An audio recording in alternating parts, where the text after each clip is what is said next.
Guys, this is the 15th movie in this series. Know what that means?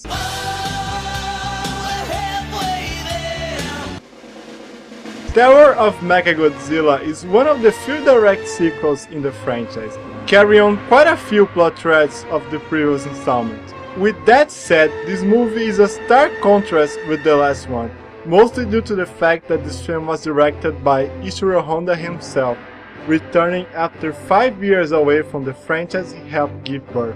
This is the closest thing of a Golden Age reunion we got since Destroy All Monsters. And I say closest because Eiji Tsubaraya had sadly passed away a few years earlier, so he couldn't do the special effects on this film. But aside from that, this movie still has more in common with the Godzilla flicks of the mid-60s than with Godzilla vs MechaGodzilla, which honestly says a lot about Honda's work. What I like the most about this movie in particular is exactly the fact that it acts as a microcosm of the director's style and approach to the universe he created. This is obvious from the first scenes of it, with its ridiculously pale colors and long, slow shots.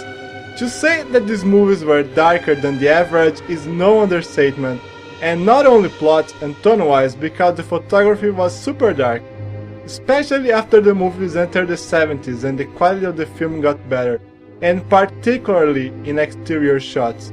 Just look at the opening sequences of Godzilla's Revenge to see what I'm talking about. You could say that Honda's style was, in general, very basic and safe, and depending on who you ask, this very peanut butter and jelly approach to filmmaking could come from a place of insecurity rather than a sense of style, because anyone with a passing understanding of filmmaking could tell that he was not exactly an expert in the field, and common errors abound. But the fact is that his style brought a very cold and impersonal feel to his flicks, which brings us to the subject of his movies being considerably darker and grittier than the rest. I mean, even Godzilla's Revenge, if you look closely, is the story of a boy with a super shitty life that has to imagine being friends with the most annoying monster in the world. And I strongly believe Terror of MechaGodzilla to be one of the most cynical of Ishiro Honda's works, by quite a long shot. The story kicks off after the disappearance of a submarine, looking for the remains of MechaGodzilla at the bottom of the sea. Everything seems to point to the vessel having been attacked by a giant monster, the Titanosaurus, and the only person who knew anything about the creature was a scientist who disappeared many years ago after a misanthropic breakdown. Except the scientist Dr. Mafune, played by a charmingly aged Akihiko Hirata, is not dead. He is very much alive and in control of the marine beast. He and his daughter Katsura are currently working alongside the aliens from Black Hole Planet 3 to rebuild MechaGodzilla and destroy the world that laughed at him so many years ago. There is a catch, however, because years before the story starts, Katsura was seriously injured in an accident at his father's lab. She was saved by the aliens who rebuilt her as a cyborg capable of controlling Titanosaur. As the plot progresses though, the invaders decide to use her as a brain for MechaGodzilla, who needs an organic one to be operational. What is interesting about this plot is that maybe for the first time we have a villain protagonist. More than any other movie is the villain's action in this one that drives the story. His desire to wipe out humanity clashes with his desire to protect his daughter, and ultimately this is what leads to his downfall. Dr. Mafune's actions lead to his daughter becoming an instrument of destruction. This is even mirrored in the way he uses Titanosaur, a naturally pacific creature that he turned into a means for his own petty revenge.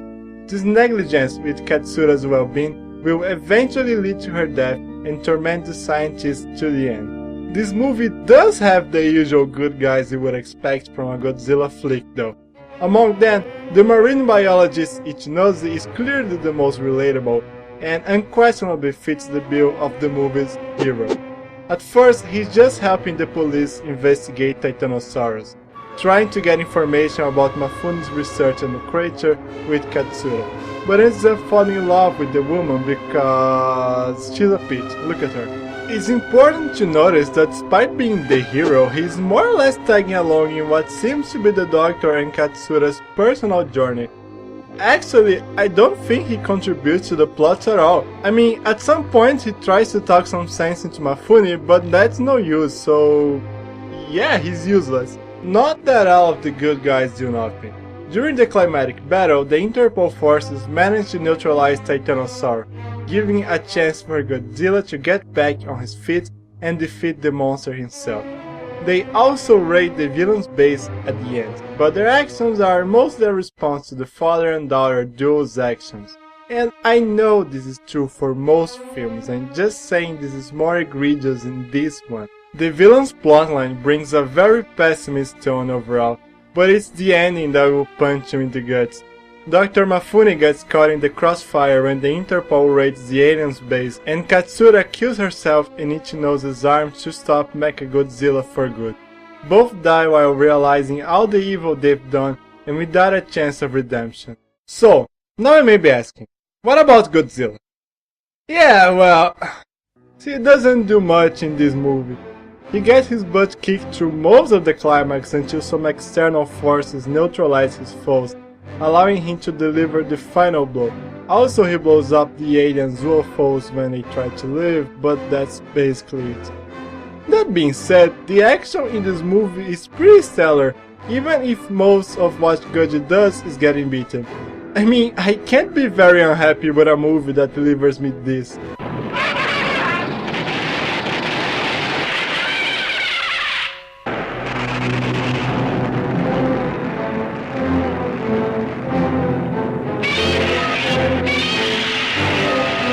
Or this.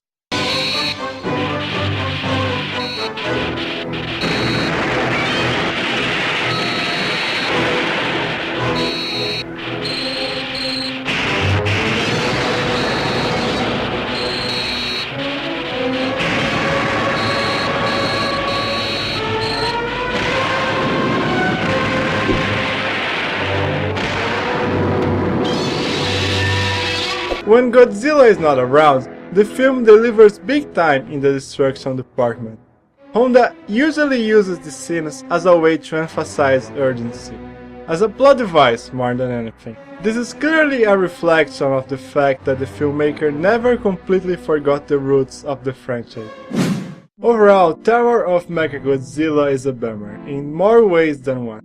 Despite having a level of complexity we rarely see in the franchise, this entry is still an okay movie at best, without anything that truly distinguishes it from the rest but a very dark and pessimist tone. It's not that it is bad, it's just that it is not good enough. Putting it in perspective into the franchise, it only gets more depressing. This Godzilla movie is the last of a lot of things. It's the last Godzilla movie with Akihiko Hirata in the cast, as he would sadly pass years later.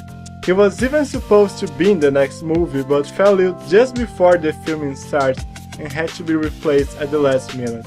This was also the last movie directed by Ishiro Honda, ever. He would spend the rest of his days being assistant director to friend Akira Kurosawa in his own movies. If you want proof that he was unhappy during most of his career, look no further than that. And last of all, this would be the last Godzilla movie for almost 10 years. The fact is that the films were pretty much in life support for about a decade now, and pulling the plug was inevitable.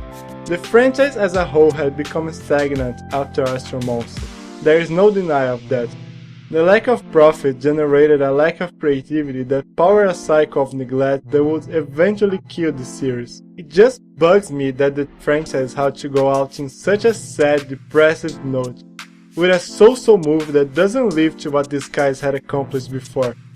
When Godzilla reappears, it will be to inject the series with a much needed shot of adrenaline, essential for it to survive the 80s and 90s.